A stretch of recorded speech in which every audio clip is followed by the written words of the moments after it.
Que fait Nanny-Bag? Nanny-Bag, c'est assez simple. Avec mon associé Samir Senoussi, on a créé la plus grande consigne à bagages au monde.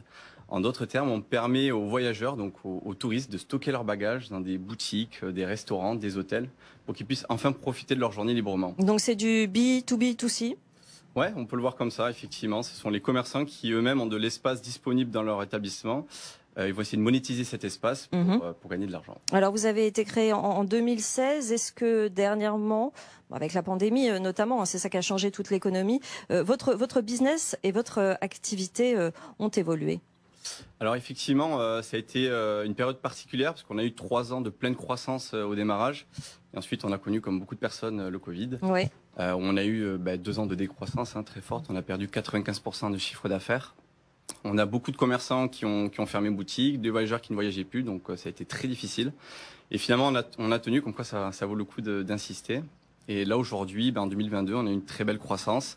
Et 2023, ça promet d'être très sympathique. La consigne a de beaux jours devant elle. Comment vous faites pour convaincre les commerçants qui accueillent justement ces consignes, ces bagages, ces poussettes? Il y a plein de choses qu'on peut mettre en consigne d'ailleurs.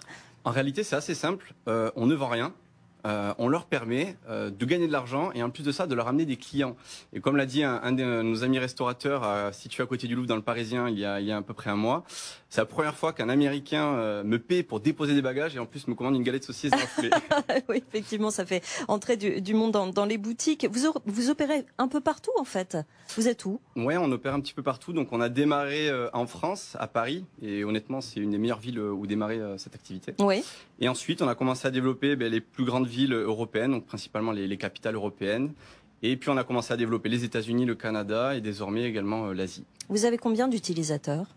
On a à peu près, je dirais, 3 millions d'utilisateurs. On a stocké plus d'1 million de bagages. Et on a une capacité de stockage qui grandit de jour en jour parce qu'on développe pas mal de nouveaux marchés. C'est une activité saisonnière ou pas réellement? Ça fonctionne toute l'année? Alors, ça fonctionne toute l'année, ouais. Mais c'est vrai qu'il y a quand même une saisonnalité. On peut dire qu'à partir de fin mai, début juin, ça augmente énormément. Ouais.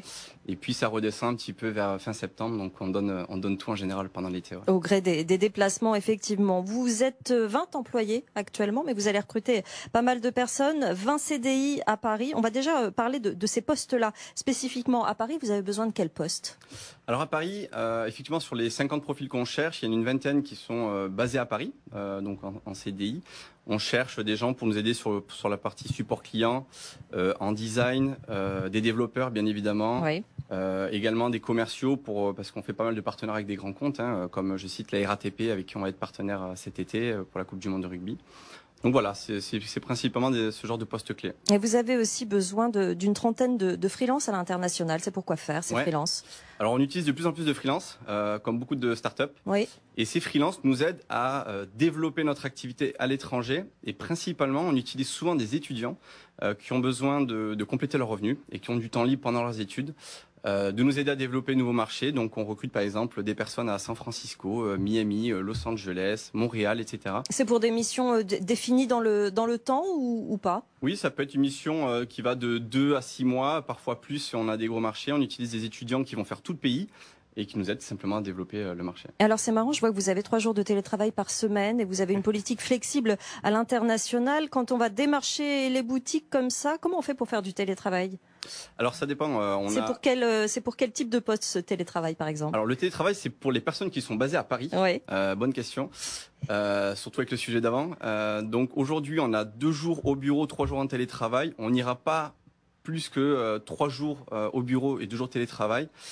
Pourquoi? Parce qu'on veut de la flexibilité pour nos salariés. Les 2 ans de Covid nous ont complètement changé les mentalités et on est obligé de s'adapter. Et pour moi, un entrepreneur doit être bon là-dessus. Il serait mauvais de ne pas accepter ça. Donc pour le bien-être des salariés, il faut le proposer. Alors pour le profil, on l'a dit, pour les freelances à l'international, c'est plutôt des jeunes, ouais. Des étudiants, c'est ce que vous recherchez. En revanche, pour la vingtaine de postes à Paris, en CDI, c'est des jeunes aussi où vous pouvez recruter éventuellement des personnes qui sont en reconversion, par exemple? Il n'y a pas d'âge. On veut le meilleur profil pour chaque poste. Et d'ailleurs, je rajouterai qu'on a eu 3 stagiaires qui avaient plus de 55 ans il y a encore un mois, donc tout est possible. Vous êtes tout à fait dans l'actualité d'embaucher des personnes de plus de 55 ans, tant mieux chez Nanny-Bag. C'est une bonne chose effectivement. Comment vous les faites venir? Quel est l'argument qui fait qu'on a envie de venir travailler chez vous? Je pense qu'on a une équipe très sympathique, on a une forte vision, on fait quand même du B2C dans le tourisme. C'est difficile de citer des startups qui ont cartonné en B2C dans le tourisme, à part Blablacar, Mr Fly, vous allez voir que c'est assez compliqué. Notre ambition est énorme. Oui, je vois ça. Enfin, peut-être une startup française qui va rayonner même aux États-Unis.